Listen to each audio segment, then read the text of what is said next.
Okay, here we go. Okay, I know, actually, I checked last night, 70% of you have been here before. So this is kind of deja vu multiple times.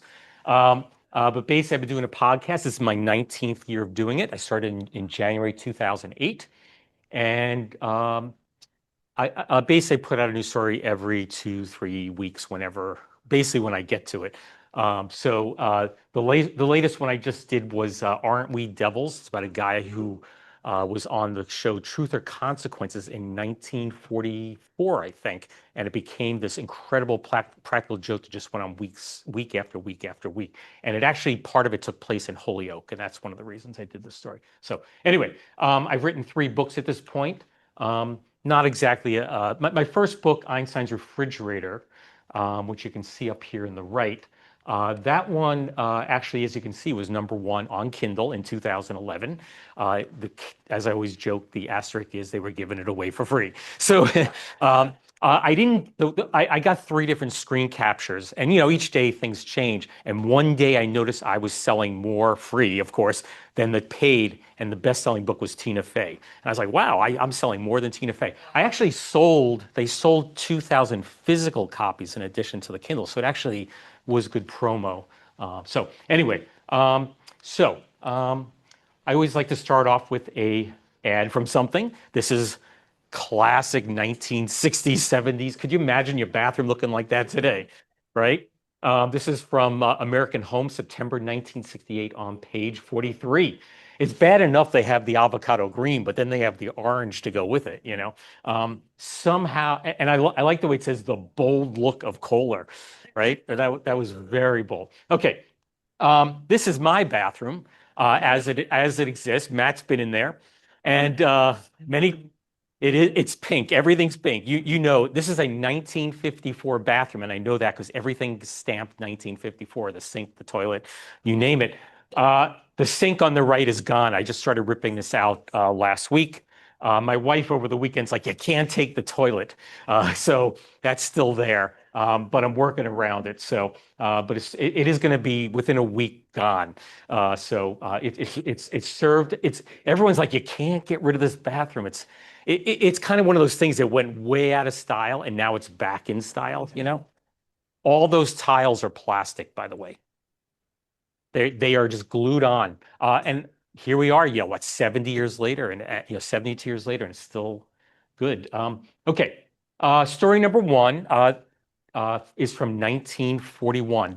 I'm always asked, what's your favorite story? And I never have a good answer for that, but I would definitely say this is in the top 10. And in fact, this morning, as my wife was leaving for work, she said, you chose a really good story to tell. She loves this story. It's just your mom. That's what the kids would always say in class. The phone, it's my mom.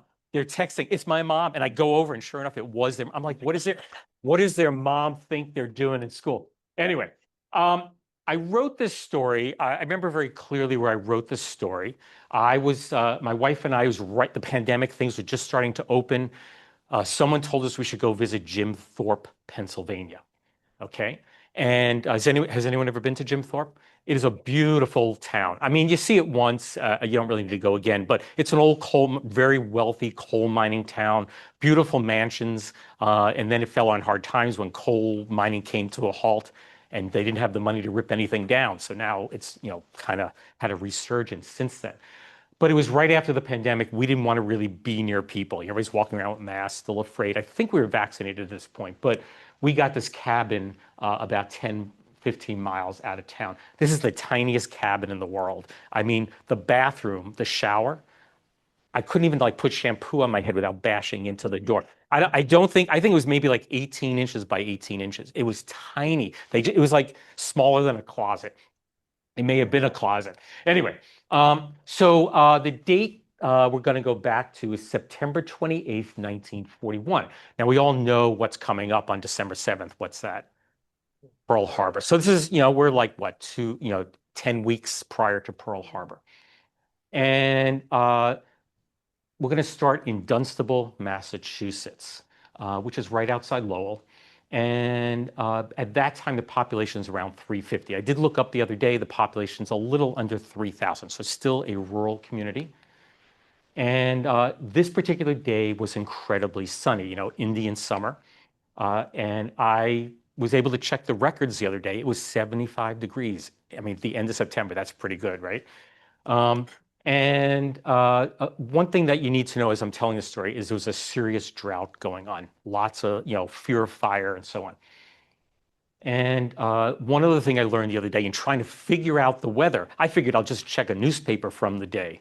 But it turns out back then, weather forecasting wasn't a very good science. They would just say, nice day or sunny day is coming. There was no temperatures, nothing. But I did notice on the front page of the Lowell Sun that the clocks have been changed that morning. So you know what that means. It's getting dark early, probably around 5:30 or so. Okay, just a little map here to show you where Dunstable is. It's right up here, and Boston, of course, is down here, just to kind of give you a frame of reference. Okay, now the family that we're going to be talking about in the story, they're from Dunstable. And since it was a beautiful day, they decided to take a drive to the White Mountains. And it was about 2 hours to get up there. And they planned to have a cookout. Okay, and in the car, see if I remember in the car was 6 people. First is the father, that's Joe Hollingworth, his wife Blanche, that's the mom, their 2 kids. That's Ted, who's 9 years old, and they have a daughter who is Pamela, who's 5 years old. Okay. In addition, there are 2 grandparents in the car. There was Joe Hollingworth. Can you figure out whose dad that was? Anyway, that's Joe's dad, and of course, we have Blanche's mom, Minnie Moulton. Okay. Back then, probably a tank. Right.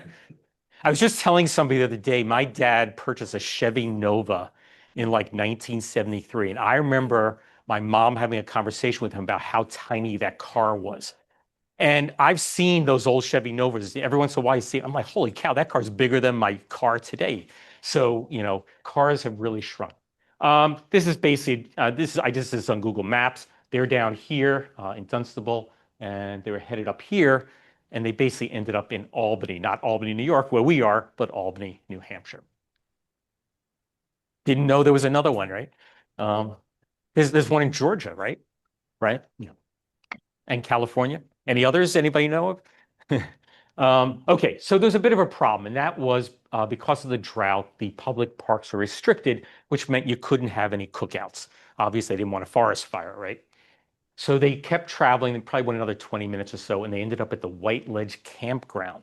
Now, campgrounds mean you can camp, which also means you can have a fire. So they went in there so they could cook their meal.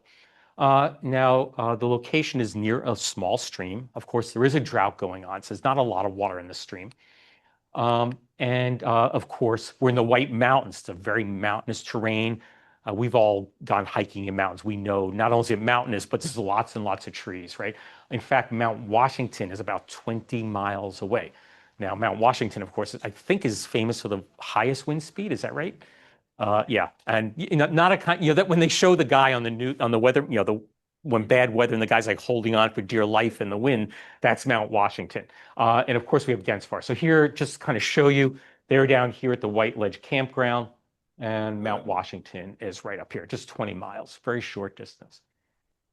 Okay, so we're going to focus on the 2 kids right now. That's Pam and Ted. And Pam wanted to go fill her water bottle. Now, these weren't plastic back then. I'm assuming they were glass. And the 2 of them went down to the stream. Of course, Ted's with her. And they weren't very far from the car. They could see the car. It was up on the hill there. And Ted just walked back. Now, they were used to the woods. They were from a rural area. They knew perfectly well how to handle themselves in the woods. So, Ted tells Pam, hey, when you're done filling the bottle, just come back up. So there's nothing out of the ordinary here. But then a short time later, Dad says to Ted, where's Pam? She didn't come back up. So he says, go down and get her. And that's what he did. And here's a picture of the 2 of them. That's obviously Ted in the top and Pammy. You're going to hear Pam, Pammy, and Pamela throughout the story with the water bottle. You see it? This was taken about 10 minutes before he went down to go find his sister. Ted comes back and he says he can't find, he's unable to find his sister. So of course, Dad, he sprung into action, and he runs down and he said, I knew just where she went, so I went to the spot in an effort to get her. I then realized she was lost. So I ran up and down near the brook, calling to her and looking for her. I then started shouting to other people in the park and asked them if they would get in touch with authorities. Now, keep in mind, no cell phones back then, and you're in a rural area, probably had to go miles to get to a phone. So let me tell you a little about the missing girl. This is Pamela Hollingworth. Of course, we know her age, but she had blue eyes, brown hair, and that day it was in a double braid. And it was also tied with a blue ribbon. She weighed 45 pounds, 5 years old, right? Tiny little kid. And she was very lightly dressed. She had green corduroy overalls on and red sneakers. And I'll show you that picture again, okay? And she does have a shirt on. You can see the sleeve here. It looks like there's no shirt, but she does have a shirt on. But that is it, okay? So, so the search begins. Now, if you read different articles and stuff, there are different times. But basically, from what I've read in the newspaper, she disappeared somewhere around 2 p.m. And within a very short time, the number of searches just quickly grew. And they're scouring the woods looking for her. And they knew the time was precious because the sun was setting at 5:25 p.m. They have, what, 3.5 hours at maximum to find her. And, as you got closer and closer to darkness, the alarm turned into panic. And that's because they knew it was going to get below freezing that night. And think about how she was dressed. Of course, not only was she poorly dressed, but she had no food, no shelter. As we know, small children have a fear of the dark. And finally, she's tiny. There are big animals out there that see her as a meal. So definitely, people are getting very panicky here. But by the end of the night, there was, by the time sunset came, there was no sign of her. That's a picture that was in all the newspapers across the nation when she went missing. So it's a syndicated photo.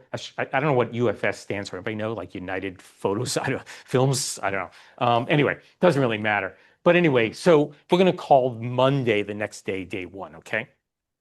And it turns out it didn't get below freezing, but it hit 32. Now, I don't know about you, but I can't be out there in that temperature. I'm cold when my wife will tell you when it's 60 out, I'm cold. So the men had actually searched all night. And as the day went on, just more and more people came to help. Of course, there were volunteers. There were also 100 men that came from Fort Devens in Massachusetts, 50 Works Progress Administration and National Youth Administration people came to help. And by the end of the day, there were 500 people looking for her. Okay.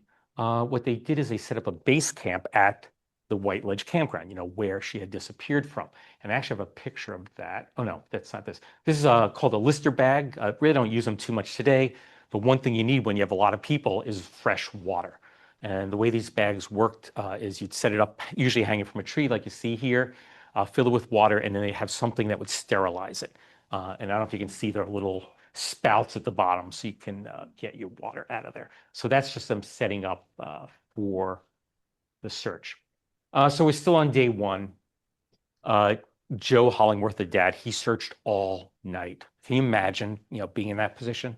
So they brought in a sound truck with a loudspeaker, and he took to it and he said, Pammy, this is your daddy speaking. If you can hear me, go to the men in the woods who are looking for you. If you're stuck anywhere, yell, and these men will come to you. Of course, by midday, he hadn't slept all night, so exhaustion set in. He had no choice but to leave the search. And in addition, he had a shoulder infection that needed to be treated. So he had to step aside for a very short amount of time here, but not very long. We're still on day one. There were 2 airplanes flying overhead doing a search. You can kind of imagine, though, with the woods, how difficult that would be from above to see anything. They also brought in 2 bloodhounds, but unfortunately, they failed to pick up her scent. They also brought the family dog up, English setter named Shag. He was driven up, maybe a little bit of hope there. That didn't help either. By the end of a 1 day, 24 hours, they had searched 4.5 square miles, and there was no sign of her.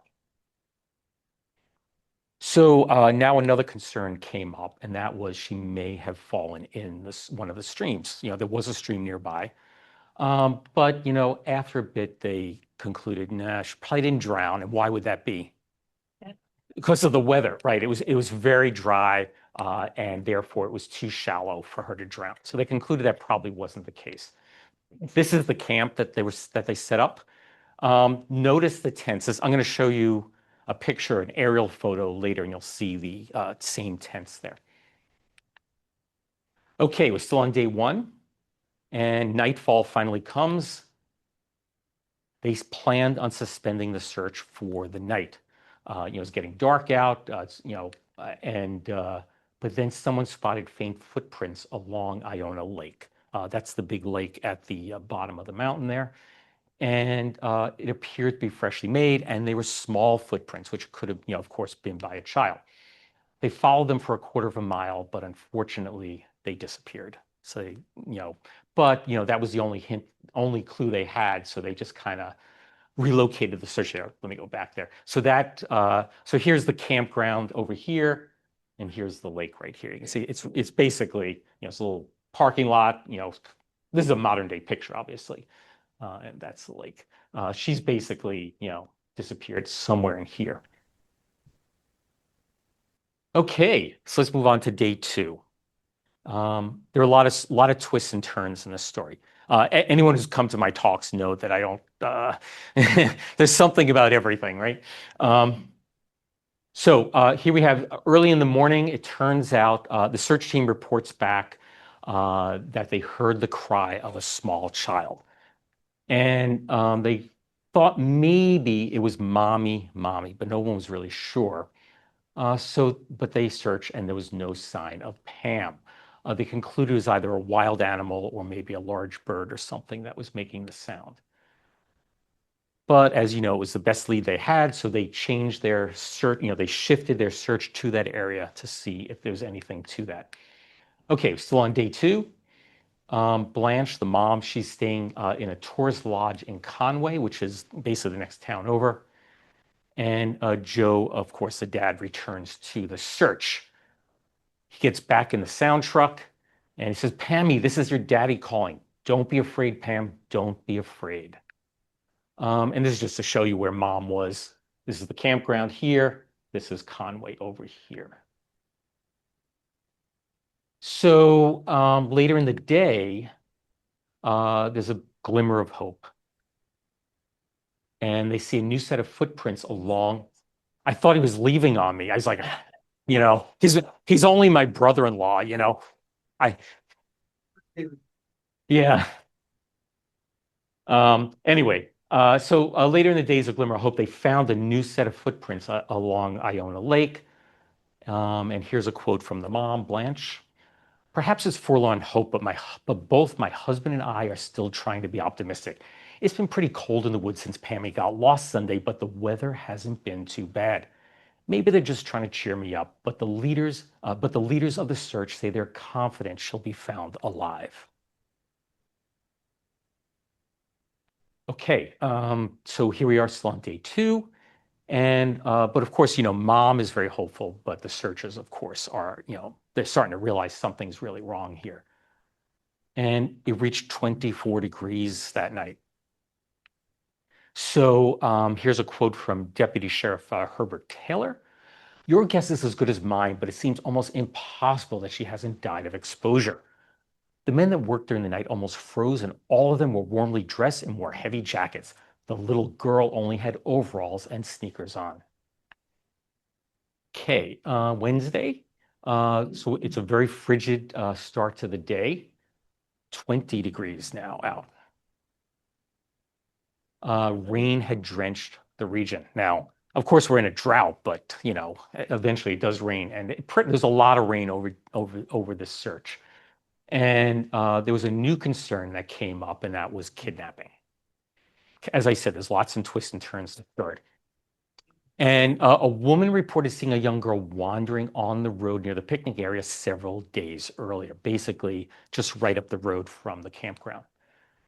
And police were concerned, of course, that Pam was picked up by a motorist. Maybe somebody saw her and kidnapped her. The crazy thing is they had a suspect already in mind. And he was a 33-year-old man, and he had committed unspecified sexual offenses. That's what the paper wrote. My understanding, it was against children. Um, and he was cited at the campground on the very day that Pam disappeared. So, of course, a teletype alarm is sent out to 8 states. Of course, they didn't have the Amber Alert back then. Now your phone would just buzz, but teletype machines were all they had back then. And of course, requested his capture. And what was known as driving a 1929 brown sedan, which kind of surprised me because I thought everything was black back then, but I guess colors were starting to come in. Anyway, this is a 1940 teletype machine. What's interesting is when I got out of college in the mid 80s, I worked for a company from 1987 to 1990, and we were still using a teletype machine because we were working with a company in Japan, and fax machines were just coming into vogue at that point. Anyway, so here's the suspect. This is the crazy part is they had already brought him in for questioning, and he got tired of waiting. So of course he wanted to leave, and he made a deal with them. He said, "I'll come back to headquarters the next day." Well, guess who didn't show up the next day, right? And not only that, he didn't show up for his construction job on Mount Washington. This guy hit the road. And that's my picture of the suspect right there. Okay. If you see him, let me know. Anyway, humor aside, this is a very serious story, of course. Here's a quote from Minnie Moulton. That's her grandmother. Let's see if I get it here. Joe said from the very first that little Pammy was kidnapped. She went so quickly, just as if she had disappeared into thin air. But why would anyone want to take Pammy? Her father isn't rich, and she was dressed like a ragamuffin. Of course, this was a national story, front page across the nation. Reward money. This is the Great Depression still. Basically, the Depression didn't end until the war was over. Reward money was pouring in. Even early on here, they had over $1,300, which is around $29,000 today. Today, you would just go on GoFundMe, right? Probably get $1 million. But anyway, we're up to day 4. Remember, she disappeared on a Sunday. Here we are now. It's Thursday, another cold and cloudy day. The suspect, his sister lived near, there's a nearby pond that she lived by. So, of course, they dragged the pond for her body. But unfortunately, they did not find her remains. Later that day, they arrested the suspect in Boston. And he said he was partying when Pam disappeared. And he'd actually gone to an ice cream parlor near the campsite. And he had 1 or 2 witnesses. Actually, he had 16 people who were able to say that he was doing that. So he was, of course, let go. This is them actually dredging the lake, looking for her body. What was that? Oh, the hats. I'm just thinking this poor guy in the middle is rowing the boat. What is this guy in the front doing? He looks like he's just sitting there going for a ride. I mean, we're making fun of a very serious story here, but so now we're up to Friday. Was that we're on? Yeah, it was Thursday. Now we're up to Friday. We're on day 5. Again, she disappeared on a Sunday. Very heavy rain fell. And of course, that also makes it hard to search. Not only is it raining, but the mud, you try and go up mountains in bad weather. It's not easy. They thought maybe because of all the rain, Pam would have found some shelter. So they searched everything that even resembled a building, whether it was a home, a cabin, of remains of a building, an outhouse, whatever. Anything was searched. But again, of course, they didn't find her. But then some evidence came forward that she was struck by a car and killed. Okay. There was a sighting of a young girl walking on the road carrying a piece of cardboard. And there's a turn in the road just a little ways up, and that's where she was sighted. So they went to that site, and they did find the piece of cardboard. There was also a report from another person. There were skid marks on the road, And another woman saw a car with engine trouble near the same spot at 4 p.m. on Sunday. Remember, she disappeared like 2 hours before that. So the pieces are starting to come together here. So on Friday, we're still on Friday here, and still no sign of her. And many felt that the search was coming to an end. You know, you're so many days out, freezing weather, whatever. But, her dad was just like, we got to keep going. And the search instead intensified. And it's mainly due to his efforts. So on Saturday and Sunday, now we're up to, remember, Sunday, it was the previous Sunday she disappeared. The search continues, and more than 1,000 men came up from Lowell. Remember, that's where they're from.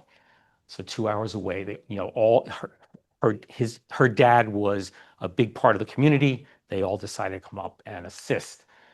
In addition, in total, it's estimated around 1,500 men searched the woods, but there were about 6,000 people involved in total because you got to feed people. There's first aid, you got the Red Cross, things like that. So to this day, it's the largest search party ever in New England history. And food supplies, equipment are trucked in, and there are also around 6,000 cars along the roads, mostly from onlookers. I mean, can you imagine? I mean, you've been on these roads. I mean, can you imagine 6,000 cars? I grew up not too far from the site where they had the Woodstock concert. And I had a friend who lived catty corner. She rented an apartment in this old house that's no longer there, but she was opposite the field. And it just amazed me because people would come from all around to look at this pot. It was just hay as far as the eye could see with woods back there. And there was a stone with a monument. They pull up in their VW van and just stand there for hours. Look, I'm like, what are you looking at? How much drugs are involved there? But anyway, I don't know how anyone imagined getting cars into that site, and getting 6,000 cars here is just kind of crazy. Here's a bus of some of the men who came up to assist. We're still over the weekend here. More footprints were found. They were thought to be fresh and of a child, but again, no sign of her. There were some injuries to the men, however. And a 42-year-old man had a heart attack. Another man was hospitalized, and 300 had minor injuries. It's just from being in the woods, exposure, it's cold out, wet, and so on. And here's another picture of some of those men. Now we're up to day 8. And this time, actually nice day almost, a clear, mild day, early October. Another witness came forward and said the woman saw a girl sitting on a rock by the highway. It was the same exact location as the 2 other witnesses. And High Sheriff James Welch was confident that she was hit by a car and then carried away. As I said, lots and twists and turns. But Dad Joe, he said, I cannot be convinced that Pamela's dead. This is not hope. It is my belief. We will keep on. So this is, I'll show you this in a second. I'm not very good at pronouncing this. Actually, I have a cheat sheet here because I know I pronounce it wrong. So around 5 p.m., again, getting dark, right? Everyone's about to, the search crews are about to call it quits for the day. And they're on the side, and I'm going to pronounce this wrong, because I'd read it as Chakaroo, but I believe it's Chikara. But anyway, on the side of the mountain, which is what you're seeing in this picture here, and that's the lake that they were dredging there. I also found this out yesterday, just a little bit of trivia. This is the most photographed mountain in New Hampshire. I wonder why, right? Beautiful. It has nothing to do with the story, but they heard a faint sound. And there's been lots of false leads. It sounded like hi, hi, or woo, woo. And 2 men, 2 CCC Conservation Corps men, Bill Matson and Rusty Ramazzo, they ran to the sound. And they found a young girl in tattered clothing. She was actually across a stream. And one of the men asked, what's your name? And she responded, Pammy. Excuse me, I get a little choked up about the story. Then they asked, what's your daddy's name? And she said, Joe, and I've been lost since Sunday. My favorite part was this. Matson said, you're in better shape than we are. So I'll just show you this map here.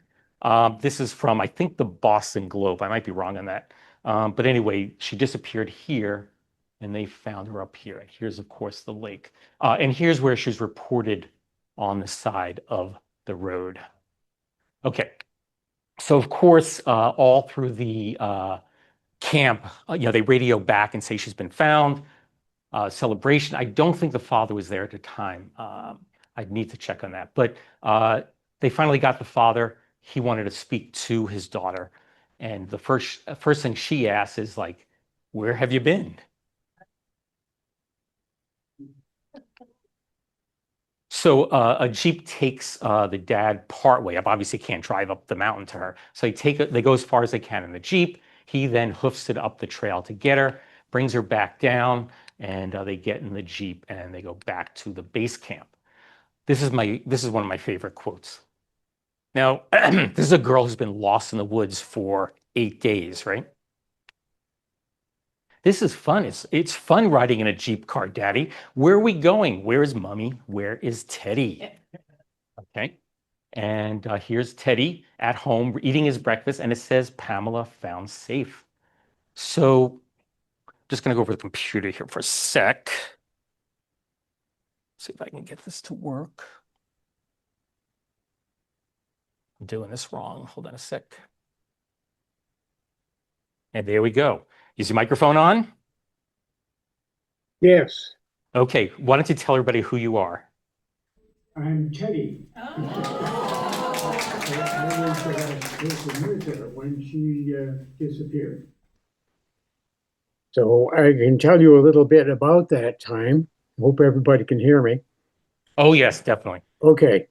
Well, what happened was when they found her, uh, the person who was running the group up there blew a whistle and he said, "We're making a lot of noise here. If she's around and tries to contact us, we won't hear her. Let's have a moment of silence." And then they heard that whoa, whoa. And these two men ran down to the brook, and there she was with her hands in the water, getting ready to crawl towards them. And then the big question was, where was my father? When he was out with another search party. And so they radioed to that search party, and the radio operator was so excited he dropped the shortwave radio. And so my father had to run down the side of the mountain, and the doctor who was following him around all the time got lost, and he had to be found by another search party. But anyway, he got down there, and when he got there, the commanding officer of the military, who was believed was a major, had a command car there, which was a four-wheel drive, very maneuverable. It was bigger than a Jeep. And so what he did was get my father in the back and so forth, and they went up the mountain. And when they went up the mountain, the searchers were beginning to stand by the side of the road, and they would be cheering that they found her. And they got up there, and he ran over and picked her up, and she said, "Hi, Pammy." She said, "Hi, Dad. Were you afraid, Pam?" And she said, "No, I knew you'd find me, Daddy."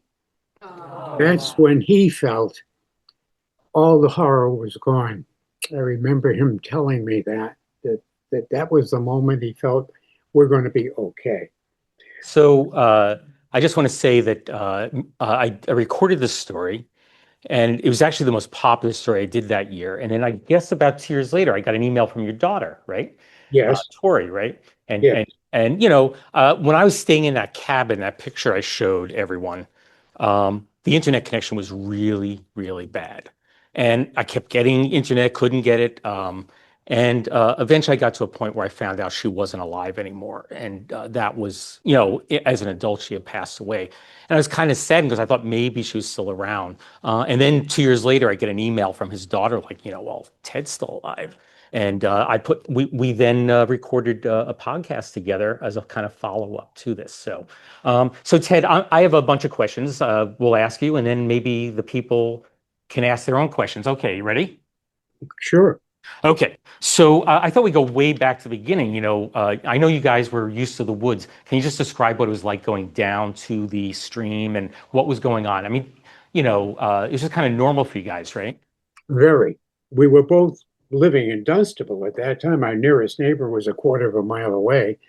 And we would go out in the woods and go hiking with our dog and so forth. So we were very comfortable in the woods. That was not a problem. I don't think she was ever fearful, not afraid of the woods or whatever. So, but when they found her, by the way, what was really interesting, the men had turned the Jeep around and headed it down, and all the searchers were standing on the side cheering as they went by. And then my father handed her to my uncle, who took her over to the Memorial Hospital up there, you know. And then, of course, the major question was, uh, how were they going to tell my mother, call my mother? And when my father went over to the command center, all of the people in there had drawn lots to see who would, my father would go first, I called my mother, then they would take turns and call their families that they found her and so forth. My mother was back in Lowell with her sister and the family there. And she was, of course, under doctor's care. And so she didn't believe it. And so she passed the phone to my aunt, and she believed it. And within, I would say, a matter of 10 minutes, the house was packed. And people from everywhere, all over the place. I remember being there because I was pretty small, like, 9, and everybody was big, and I was lost in the crowd. And they had, my father said, get this friend of the family and drive up. So they called ahead, and the Lowell police, escorted them out of town. And then the state police took over to the border of New Hampshire. Then the New Hampshire police, state police, picked it up from there and escorted them up the mountain. So all of the towns were cleared on the way so that they could go directly up there and so forth. So, and then, of course, she was in the hospital. And the big question was, how was she? Well, she had dropped from 45 pounds to about 28. And she had frozen feet. And one of them was totally black, and the other one was a brown color. And they had to cut the sneakers off her. And they thought they were going to have to amputate at least one of her feet. And so they had her in a bed, and the feet were covered. And the doctor said, if you can get her to wiggle those feet at all, we might be able to save them. And so he said, wiggle your toes for your daddy, which she did. And they saved both feet. But she had to learn to walk again and everything else. But it was a major event all over, actually all over the world. I have a collection of 5,000 letters that were sent to her. And one of them, I just want to add, you still have her overalls, right? yes, I do. And one of the interesting letters, that was a package sent, and it was addressed on the front to the little girl who was lost. And it got to her. That's all that was on it. And in it was the little girl who needed food, and they'd sent a candy bar and an orange so that she would have something to eat. Of course, the orange was rotten by the time it got there. But the number of packages and letters that came in was overwhelming. I remember my father said, I've got a call from the post office. We were up in North Conway. Please come down. We have all kinds of packages here. And we packed the automobile and with packages from her, dolls and cutouts. And of course, she was a tomboy. She'd rather have a cowgirl suit than a doll. And actually, my father and mother donated it to all of the orphanages in Lowell. So they all got quite a few toys and dolls and things like that. Okay. Does anybody mind if I flip the camera around? Okay. I just thought maybe he could see you guys, right? And I'll just kind of, can you whoops? Oops. Hold on. We're looking at the ground. Definitely, it's a new camera, and of course, Everybody's jumping around. yeah, we'll get it eventually. There we go. Let me see if I can get on the camera also. we got a tiny picture of ourselves. Let's see, am I on there? Yes, I am. Okay. I'll just kind of go back here. Hi, Okay. everybody. Nice to know you. Actually, Yeah, just Ted, there's probably about 30, 32 people here. So, right. Actually, I went to Dartmouth College and I majored in history. And we had to do a big thesis at the end. And so I chose to do that on this particular search. So it was a tremendous learning for me. The number of people that were involved. There was a representative from Massachusetts, Edith Norris Rogers, who was absolutely wonderful. She got the Red Cross there and so forth. And she got the head of the Red Cross from Washington. He gave my father a check for about $20,000 just to feed people, and the number of people, the number of, coffee cups they served per day. They had about 3 or 4. They had Red Cross, they had local people, just feeding all these people and everything else. And when you're talking about the number of people that last weekend, that number of 6,000 to 8,000 cars was a state police count. And remember, there was an award, which at that time was quite a bit of money. That was during the Depression. So people would park their cars by the side of the road and go into the woods and get lost. Most of them would get lost and have to be brought back. But that was during the Depression. That was at the height of the Depression. And I look around and I don't think any of you were there. I'm 93, so I was there. I was born in 32. And it was a very different world at that time that was pre-war. But to me, one of the most remarkable things that I'll never forget is the number and variety of people that came to our family's aid. Like soldiers. They had a whole battalion of African American soldiers there, and then they had them from all over the place. And then the state police, and governors, 2 governors, one from Massachusetts and one from New Hampshire, came up to check everything out. And a guy flew up, was a general from Washington. He said, "I've never seen the military and the civilians work together so well in my career." But that's the way it was. Incidentally, she turned out to be quite a remarkable person herself. She went to Smith College and she majored in Italian. And she went to the University of Florence when she was a junior. She could speak perfect Italian. The Italians would make, they thought she was Italian. And even though they couldn't pronounce the name, Pamela Hollingworth, so forth. But she had some great stories about, being on a bus, for example, with her friend, and she and her friend be talking in English, and everybody else was making fun of them in Italian. And then she'd get up and give a beautiful speech of goodbye in perfect Italian and get off the bus and so forth. But she went on to be #1 in her class in prep school athletically. Of course, she had all boy cousins. Don't throw like that, Pam. You throw like a girl. And then she actually went on to be #2 in her class, intellectually. And so she did very well in school. And then she went on to New York for her career, and she had a very interesting career. I used to call her a bra burner because she was the first woman at everything in New York and became the first female vice president of the American Cancer Society. But she was a smoker, as was my father. And she died from smoking and an enlarged heart at about 54.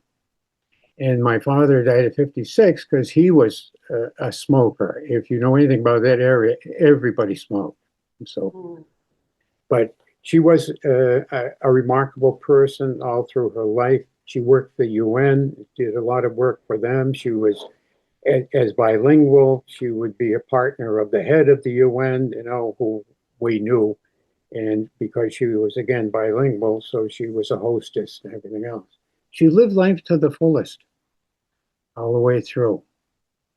Anybody have any questions? I do. I have plenty. I came prepared. Yeah, we have one right here. Go ahead. Oh, um, did she ever tell you exactly how she survived? What did she eat? Where did she sleep? How She did she stay didn't have warm? anything to eat. Okay. Um, she, what was figured out later that the first night she was walking around through the woods. She, of course, quite panicked, and she got into a swamp, and that's where her feet got wet. Okay, and so what she would do is she'd cover herself with leaves at night and so forth, and she probably slept most of the time, but she'd crawl down to the brook and drink and go back. You know, the one thing you cannot live very long without is water. So she had the brains, to stay close to it and so forth, right? So she was well aware all the way through. I think we were all surprised at how alert she was and said, "Hi, Daddy," where you been, kind of thing. And so, but the number of people they had looking for her is just amazing. But to me, people were donating their houses, their rooms, and so forth, free to, where do you house all these people? And the number of organizations that were involved, they made a list one time of just the food services, and it ran like seven of them, so forth. Basil O'Connor flew up from the head of the Red Cross at the time from Washington, as I've told her already, and handed my father a check just to help feed people. They would just serve like thousands of cups of coffee a day. But the overwhelming thing is this was at the height of the Depression. The Depression was right up until the Japanese attacked Pearl Harbor. Okay. So these people who had nothing would try to help. I mean, I told you about the little girl who was lost, sent in the mail and the packages that were sent for her. It was the human spirit of everybody from every different walk of life you could ever imagine came to our aid. And that search cost a huge amount of money. My father and mother never had to pay a dime. Actually, when she was found and so forth, she was approached by, of course, Hollywood, and they wanted to make, another Shirley Temple out of her, so forth. And they offered them, my father and mother, all kinds of contracts, Pamela dolls, Pamela cutouts, and everything else. And they met together. They sat down and talked, and my mother said, "Well, what did we pray for?" And my dad said, "To get it back alive." And my mother said, "Well, what did we get?" "Just that." "And what do we want?" "Nothing." So they turned every single thing down. She did make um, a sales pitch for the Treasury Department after the war started in encouraging the buying of war stamps. I remember that being in our backyard with all of the equipment and taking the pictures and so forth.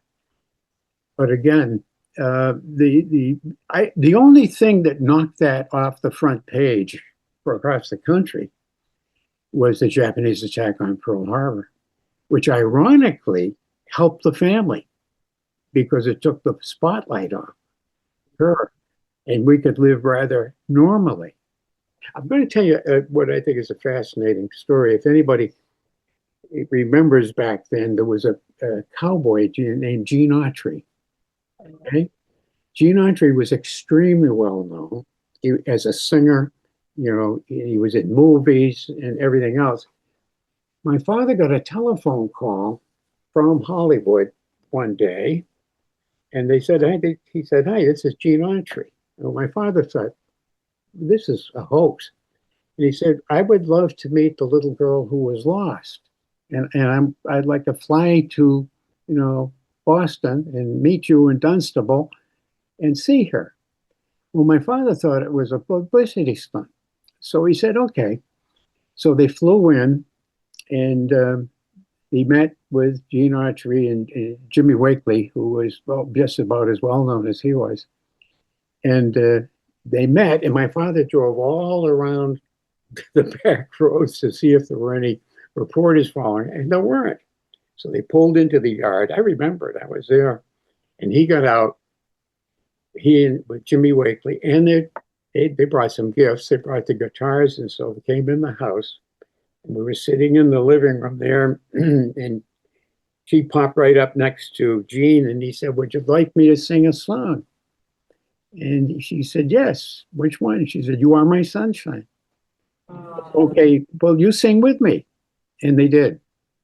And he gave her a stack of records. It must have been about 12, 13 inches high of every record he'd ever made and so forth. And he said, "The next time I come to Boston, I'm going to have you and your family as my guests when we do a rodeo in Boston." Bingo. Japanese attacked Pearl Harbor. 1946, we get an envelope in the mail from Gene Autry. He was in Boston with tickets. He's come down to Boston. I don't know if you know about him, but he was a very smart guy. He used to say, "I don't sing very well, I don't act very well, but I know numbers." And he was big into real estate in Hollywood. He became one of the 200 wealthiest Americans at the time. There's a big museum and everything else there. But I never forgot that fact that all those years later, he kept that promise. That's the kind of person he was. He brought us in, when we could put Pam up onto his top of his horse and all that. He was wonderful to us. And I always have a great respect for him. He's just a good. So Ted, why don't we back up a little bit and talk about when she was taken to the hospital. Of course, she's all frostbitten and stuff. The media frenzy, and talk about how your dad took her out of the hospital. Why don't you talk about that quickly? Well, I was there, of course, driven right up, and there was a man that met my father that night. They were looking, and there was no telephone, and this man said, "I have a phone at my house, and you can actually stay there." And that's where my father used to stay every night at this man's house. Matter of fact, one night my father woke up early, and this man was up on the top of the roof of his car wiping off the frost.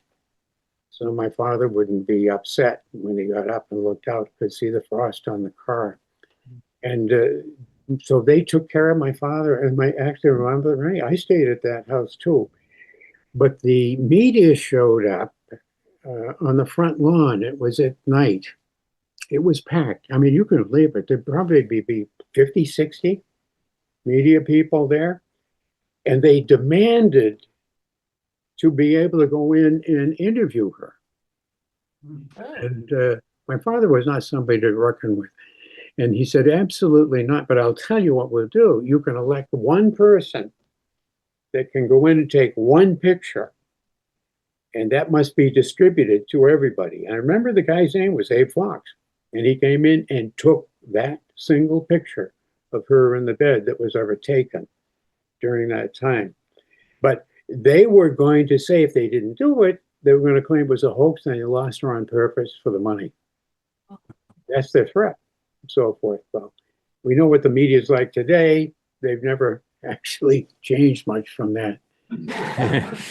But it was really very interesting. He had to agree with them to be interviewed twice a day at the North Conway, hotel at 10 in the morning and 4 in the afternoon. And my father would take me with him, and he said, "Whatever you do, don't talk to them," and so forth. Don't. And they'd ask me questions that my father said to say nothing. So I wouldn't say anything. But that went on for a long time. Now, the next question was, how do we get from North Conway down to Dunstable and to Lowell General Hospital, to switch hospitals? And so what we had to do was sneak her down through the cellar, put her on the floor of the back seat of the car, cover her with a blanket. And my father left a letter to be read to the media 1 hour after we left. So we did get out without them knowing it. They were all around the front of the hospital. We were coming out the back door, and we were able to drive back to Lowell and put her in the hospital there. where, by the way, she had to learn how to walk all over again. I remember that they had put a big blanket on, but it was still nice weather, and you go out and try to help her learn how to walk across that blanket. By the way, she recovered perfectly. As I said, became a terrific athlete in every way. So The she was only in, girl on the team could throw a hook shot. so Ted, she was in 19 days, is that correct, in the hospital? I think that was about it. You probably would know some of those numbers better than I do. Yeah, I was reading it yesterday. So I, That's I have to say, I was very nervous having to talk in front of a guy who actually knows the story inside and out. And knowing he's listening, I don't know if you heard him go, hi, hi, or woo, woo, and he said woo, woo. I don't know if anyone caught that. But yeah, so now I know it's woo, woo. So I want to backtrack. I have just a random set of questions to sure. ask you, and I'm sure other people have other questions also. So you come up the hill and you tell your parents that you can't find your sister. Yes. Did they scream at you, or they just? No. And No. I have to say, if that was my dad, he would have been screaming at me. Well, that's a great question because my father and mother never, ever indicated any sense to me that I was, the last one to see her. In other words, they didn't blame me. They understood exactly what happened. They knew both of us very well. They actually were both of them very smart. They just knew. But I never was, to me, several years later, a very close friend of me kids me all the time, said, "You lost your Ted," and he said, "You lost your Ted." I never got that feeling. I said, "Well, you know what? Technically, he's right. I was the last one with her." But we had just a total, she was a very strong-minded, very independent thinking person all her life. That's what made her. She had tons of friends. She was one of the people that make friends and they're friends for life, not just move on all the time. But the sense that to me, it was all of a sudden struck me one day. I think probably when I was a senior at Dartmouth writing this thing, gee, I never ever felt any sense of guilt in spite of the fact that I was the last one with her. But my father and mother knew immediately that this was Pam, that she was very independent. I'm okay, you go ahead, I know where I am, and all that kind of stuff. And you could see where we were. You could see the car from where we were down. There was kind of like a gully there. And I remember pointing up to that car and saying, "Oh, remember, that's exactly where they are. You can see the back of that car." And she'd say, "Oh, yeah, yeah." What I think happened was she was looking for a place to fill that bottle. The stream was very low at the time, probably 6, 8 inches at the very most. And I think she was going upstream to find a spot where she could fill the bottle. And when she caught up, she didn't calculate that she'd been upstream. She just cut right up out of the gully. And probably, I would guess that she walked past my mother, my father, my grandmother, and me, because everybody was silent, reading, no, sleeping, whatever, after lunch. I'll bet she missed us by 8 feet because of the brush. Just walked by. Everybody was quiet, and she didn't hear anybody, and she walked. I know. Ironically, when she was lost and everybody was running off, within a matter of minutes, there were 30, 40 people looking for her. My mother and I, as it turned out, walked up to where those bushes were and started to walk up in the direction that she went on. We were right behind her, but she was ahead of us. So we never caught her and so forth. But that's the irony of this. I think that we've just by pure luck, or whatever, we're headed right in exactly the right direction. Everybody was more thinking of all of these things about falling in the water and being picked up, crossing the road. My mother kept saying she never crossed the road. She would go for help if she was lost. She was that kind of kid. But And you mentioned the airplanes. Wiley Apt was a pilot up there, private pilot. They fly all over. And to me, I've worked for years at the MITRE Corporation as well as teaching. I've taught for, I taught 52 years at Emerson and 33 at Harvard. And so, I mean, I've had a long career and then worked with the MITRE Corporation, 45 years, which is, a think tank, MIT place. And I'm thinking of, I know technology, and I'm thinking of infrared, side-looking radar, all that other kind of stuff that's just common stuff today. They would have found her probably by 8 or 9 o'clock that night by just flying over with side-looking radar or infrared, like going up the Ho Chi Minh Trail. You could pick out the hibachi pots and the truck engines and so forth that were still warm, and you could see them right there. The technology is there now. She would have been found very quickly by one pass over the head with a helicopter and side-looking radar or infrared. So do you think that this, well, first of all, there are a lot of false leads, right? So do you think that yes. delayed her rescue because they kept moving the Oh, yeah. focus? Yes, yeah. For example, they would switch, the whole direction of the search. I saw a little girl on the side of the road. There was one woman that came in there and said that she, knew psychics and they could find her. And there were all kinds of weird things that happened. Actually, there were two guys that said they had a dog that could follow the scent. It was a blind bloodhound or something like that. And they were three sheets to the wind. Everybody was just kind of giving them the map and off they go. And I remember they were talking about the dog would just sit on the ground, be pulled along, and there was smoke coming out of the back of the dog's butt. And they just disappeared and they got lost, of course, so we had to go out and find them.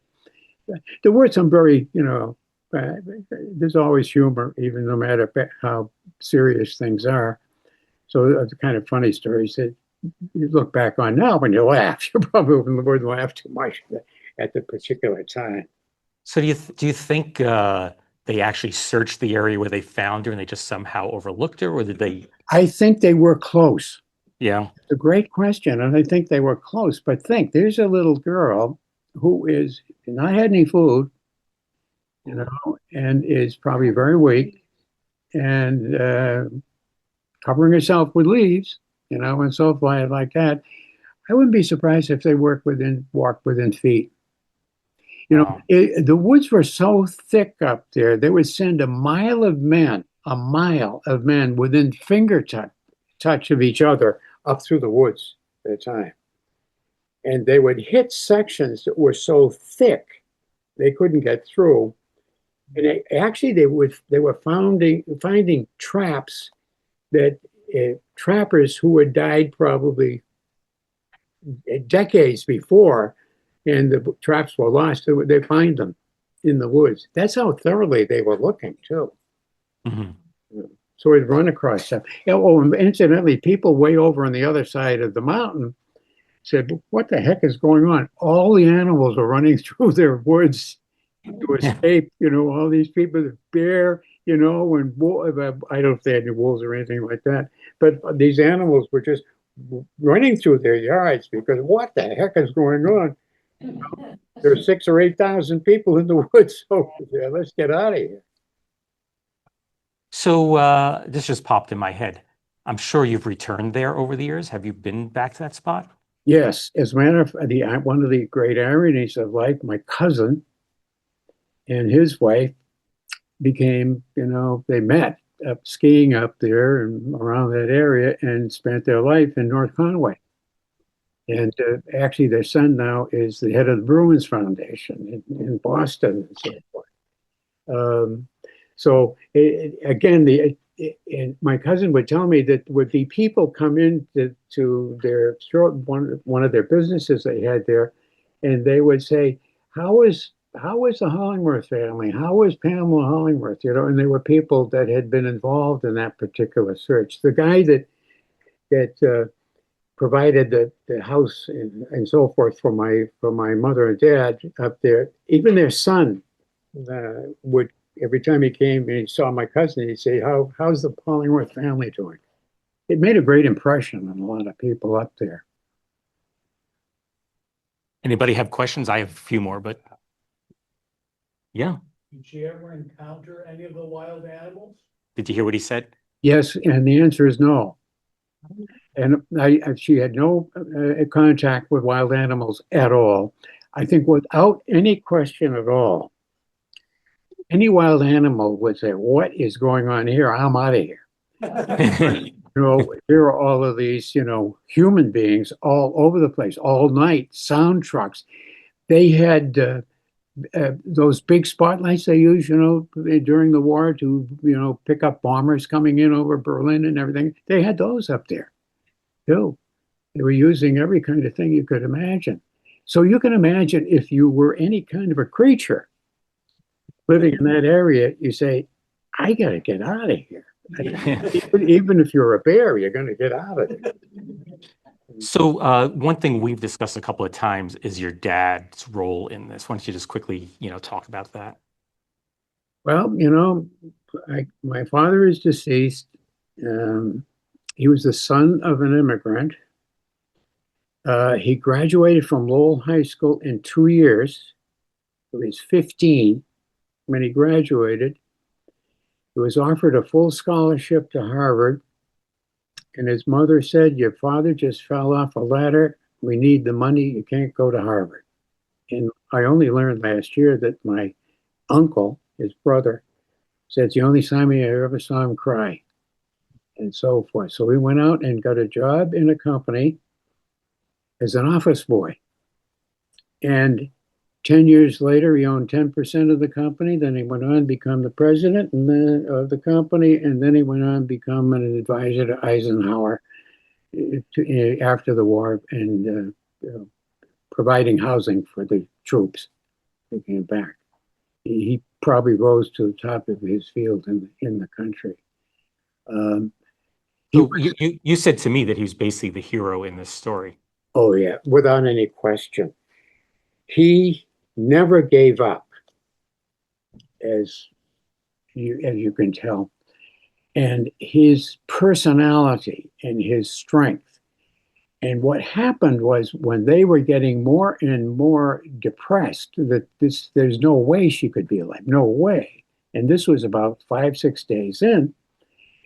What was happening was some of these people who were, and this was during the Depression, they were using their vacation time to stay there and look. And in some cases, they were quitting their jobs to stay and look.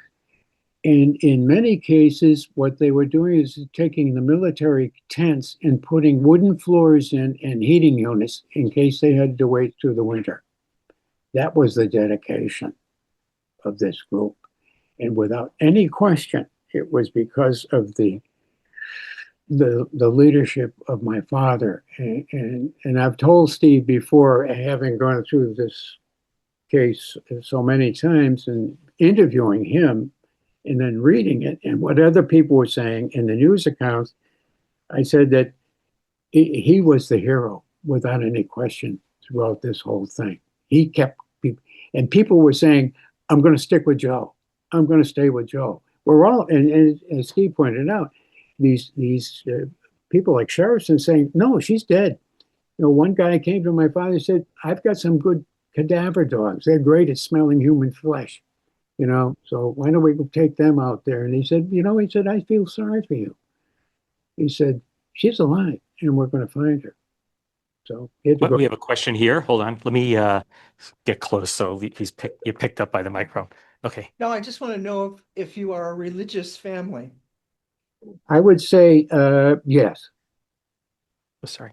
Without any question, yes. And as a matter of fact, there was a person that stayed with my father throughout this search as kind of a moral support with him, they'd go with him. And so it turns out he was an ordained minister. Never told anybody, but he just stayed with him and so forth. But that night that she had been found, and I've told you a little bit about that, they knew there was going to be a huge celebration, and there was going to be an awful lot of drinking. So my father called all of the people from Lowell together and said, you cannot drink. We've got to take care of these people. So you stay sober and make sure everybody finds a bed that night. The next morning, and I touched on this, it was like dead silent. Nobody was cheering, talking. Anyway, they were just disassembling because it was almost like they had kind of been part of a miracle and it was beginning to sink in. And that's the way they felt. It was, as I said before, World War II, the Japanese attacking Pearl Harbor probably saved the family an awful lot of, I would say, maybe some problems over the future that they may not have left alone for a while. So I have two more. Well, I should tell everyone we weren't sure the technology is going to work. It's really jury-rigged up there. So I have the whole presentation set. If I couldn't get Ted on, I was going to go through the whole thing. So I do have some more photos to show. Go And ahead. I have two little short videos, but I had two more questions. One is the reward money. Do you remember about that? If not, I can read this.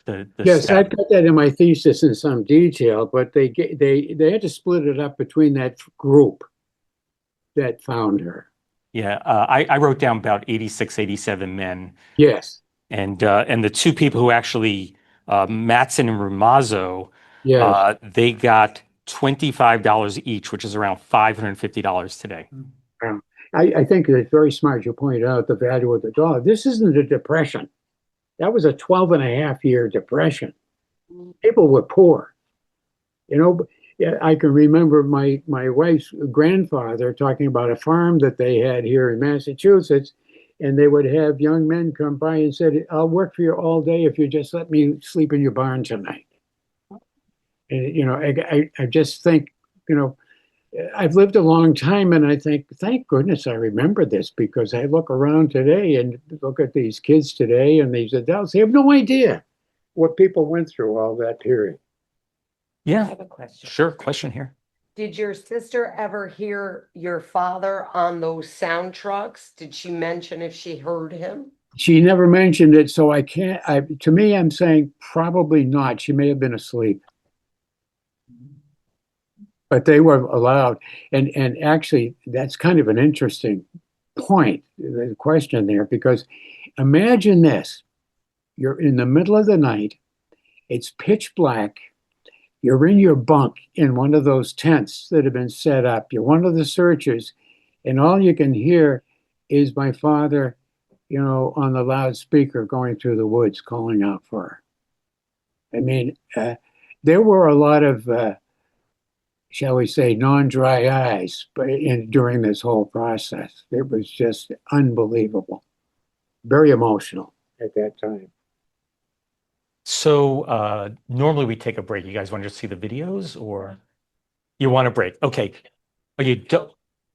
Oh, you don't want a break. Anyone need a break? If you want, just stand up and go to the bathroom. Yeah. Just Oh, question. Hold on. Go to the ladies' room or the men's room. Yeah.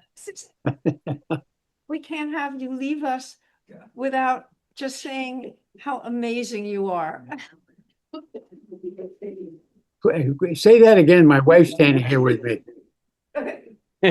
Well, I will tell you something, get very personal. I'm a teacher. I taught 52 years at Emerson College. I taught 33 at Harvard, and I've taught all over the country in different venues and so forth. I used to go to California and teach and so forth. I love my career. I love teaching.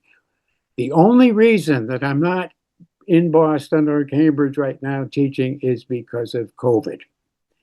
And Harvard wanted me to switch all of my courses to online. And the course I was teaching at that time, I've taught two there. One I taught every semester for 33 years.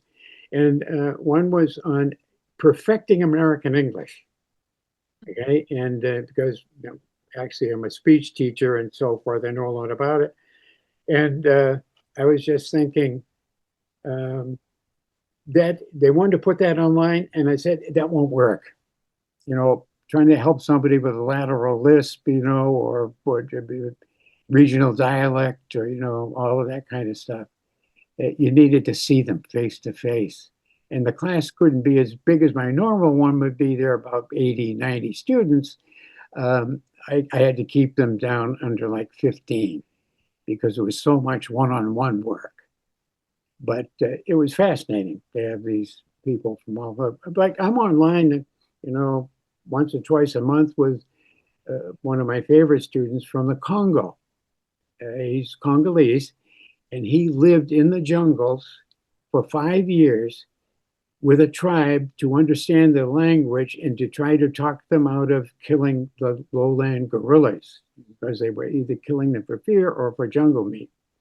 And so he had to work all that time. He is now working on finishing his PhD, and he was a Fulbright scholar, and I used to take him to my Harvard class every time I went.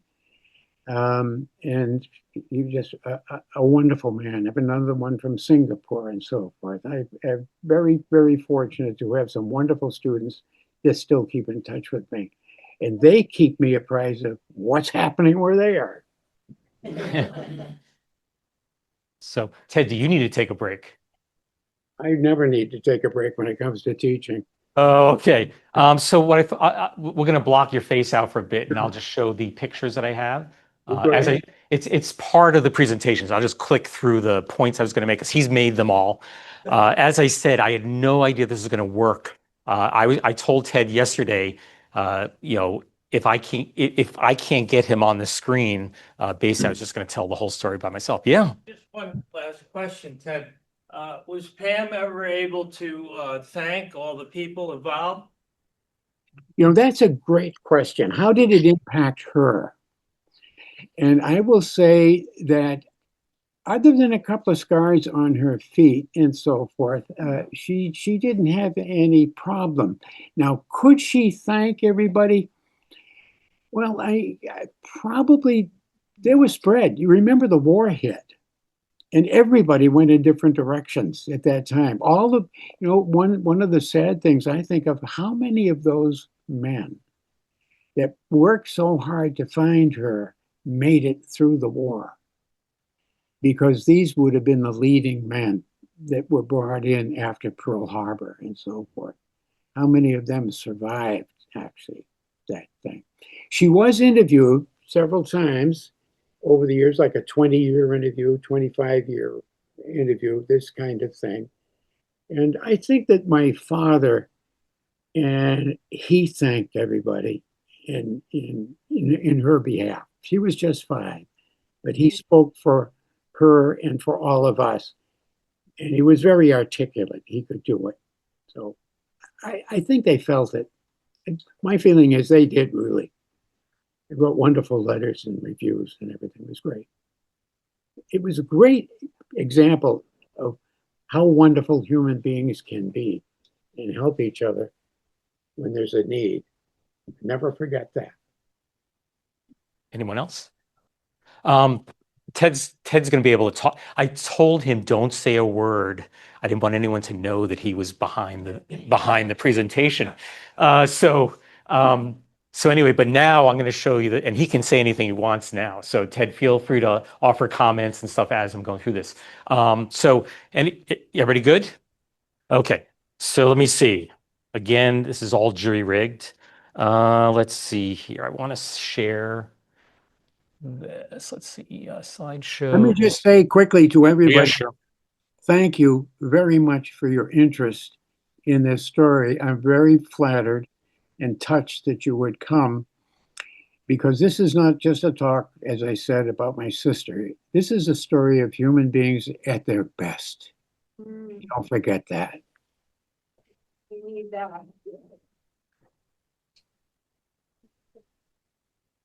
Okay, so let me share my PowerPoint, or actually, I guess technically it's Google Slides. Is it up there? Not quite. Try that. There we go. Okay. So this is where we left off with Ted, right? And so anyway, we got all this. She had lost like 18% of her body weight. That's the picture that, The picture Abe Fox took. yeah, that's the only picture was taken in the hospital, right? Don't show her feet at all. Say that louder so he can hear. Yep. Who said she was adorable? I did. Okay. Oops. I just found this picture the other day. That's with Truman, right? That's your mom in the picture?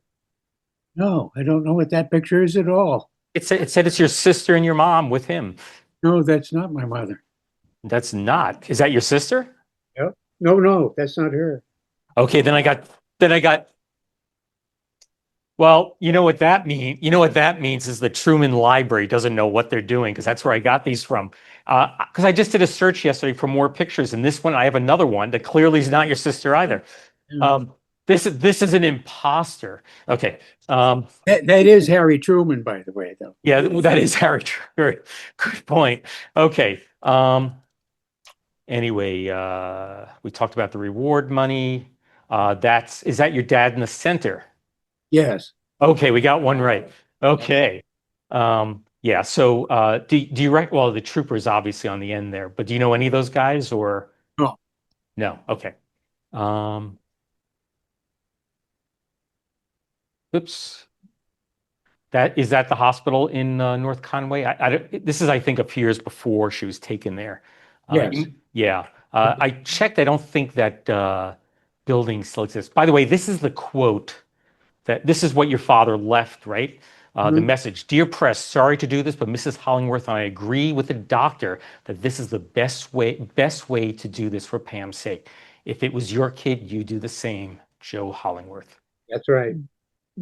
Yeah. I remember that whole event so clearly. It was like it was yesterday.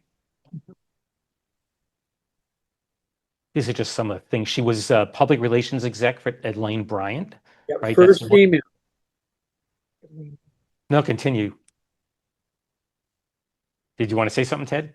No, I was just going to say that that she was a very big success in her field and so forth. She was also, I'd say, half her career was for the for-profit and half her career for the nonprofit. Now she never married, right? No, she didn't. I used to kid her. She had more of a proposal than anybody east of the Mississippi. She was very picky. And ironically, and this is probably not a happy thing, but she was just about to marry a guy who was from Kansas in New York. And then she decided he drank too much. So they broke up. And about 20 years later, they got back together. They fell back in love together. They decided to get married. One time he called her from Kansas. He was closing out his place there. And he said, well, I've just had a diagnosis, a little problem I have. And he told her what it was. And she said it's terminal cancer, and he didn't know it. And he died. She had a lot of boyfriends, but one was from Switzerland. I remember Rudy Indelder, who was about 6'7" or 8. His whole family were tall, and he could speak 6 languages. So it was fun going around to the different ethnic restaurants in New York with him because he could usually speak the language. And sadly, I have up here just because you mentioned passing, but she passed away on September 11th, 1992, at her home in Cape Cod. Is that correct? We had bought a house together for our mother down at Skakit Beach in Orleans, and I built up the downstairs for her as an apartment. It was a separate part of the building, and my mother was upstairs. My mother was never happier in her life because my sister was kind of retiring then, and so she lived for the summer down there, and she died down there just as she was leaving to go back to Florida. And is that your dog Shag? That's my Shag. Yeah. We just lost a family Bernese mountain dog. We had for 8 years, the most loving animal I ever met in my life. That absolutely go crazy with me. So I think I'm the alpha male. But we've always had dogs, and we've always loved them. Yeah, she was a wonderful dog. And how close were you with your sister?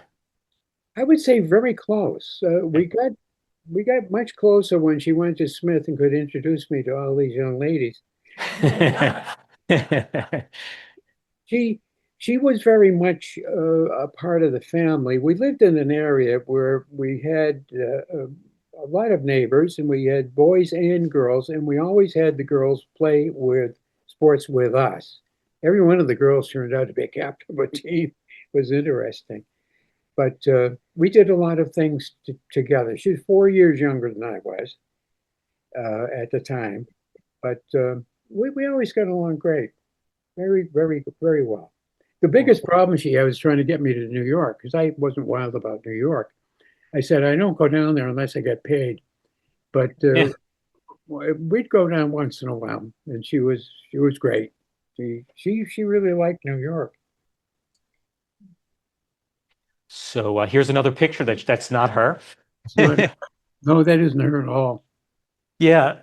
She never was chubby like that at all. Yeah, it definitely had her name underneath with her mother. So anyway, we'll watch the two videos. Have you seen these, Ted? Well, They were. I have copies of them. You have copies of them. Mhm.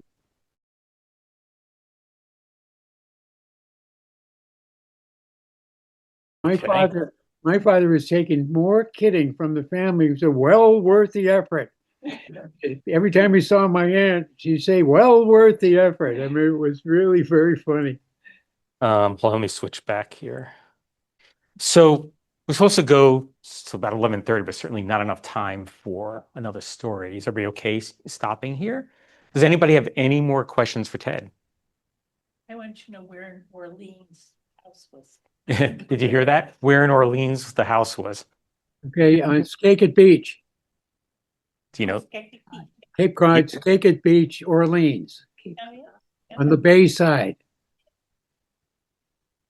And Ted, why don't you tell them, not that they're coming to visit, where are you living right now? I'm living in Carlisle, Massachusetts, with my wife Susan, and we have a pre-Revolutionary War road that goes right to the middle of our property. You meet her? Yeah, did you hear what she said? Oh. She asked if we could meet her. My wife? Yeah. Oh, yeah. I'm here. She's right here. Hi. She works out at Pure Bard once a day, 5 days a week. Exercise. So don't let her looks fool you. So, Sue, I was going to ask you, after you met him, how long was it before you knew this story? Did you hear it right away, or is it something that came up years down the road? It was a little while later. Many years ago, I was a secretary at the MITA Corporation in Bedford. That's where we met. And so I did a lot of typing, and then I also helped type up a copy of his thesis, where he wanted another copy typed up. So that's what I did. And so I actually ended up reading a lot of the story before I heard it from him. But then over the years, then I heard different pieces.